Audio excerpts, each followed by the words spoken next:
Welcome to Brain Vision. Let's apply Theorem 8 to explain why this function is differentiable at the point 1, 0.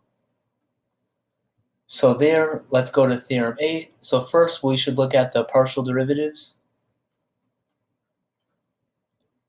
In this case, we have a partial derivative with respect to x, that's 2x e to the y. And you can see that this partial derivative exists near the point 1, 0. How do I know that? Well, the domain is the entire xy plane. So it exists everywhere. In particular, it must exist near the point 1, 0. So I'll just say since domain of fx is the entire xy plane.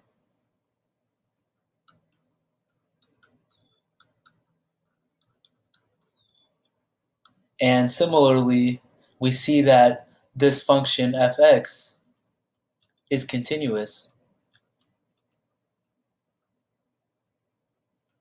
at the point 1, 0 because 2x is continuous.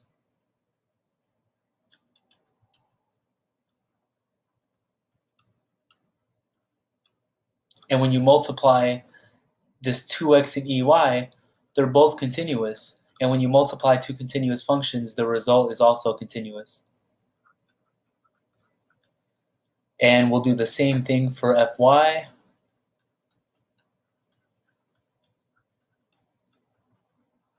And you get this as your derivative. You can see that this also exists near the point 1, 0. And for the same reason as before, since the domain of fy will just be the entire xy plane. And we see that fy is continuous.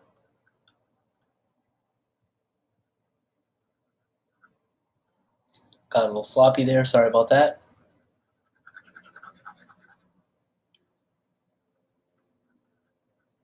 Is continuous at the point 1, 0.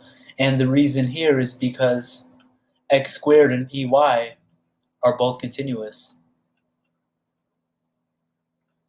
And as we mentioned before, when you multiply two continuous functions, the result is also continuous.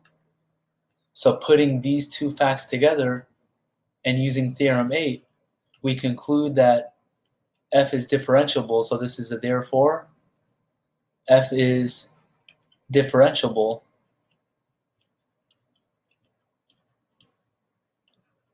at the point 1, 0. Now onto the linearization, the next part.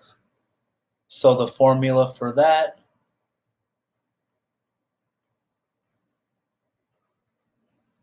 where the given point is AB,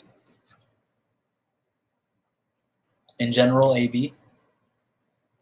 Then you do partial derivatives also evaluated at this point, x minus a, and for the other one, y minus b. So in our case, this becomes f of 1, 0. And then partial derivative at x over here. So we'll have to plug in 1, 0 into this as well. X minus 1 plus fy 1, 0, and then y minus 0. So f of 1, 0 is just 1. Now fx, plug in 1 for x, 0 for y, you get out a 2. Don't forget the x minus 1. Partial derivative with respect to y over here, and then 1 for x, 0 for y, you get out a 1. And then we just have y minus 0, which is y. So we can go ahead and clean up this right-hand side. So we're getting 2x plus y, and then minus 1.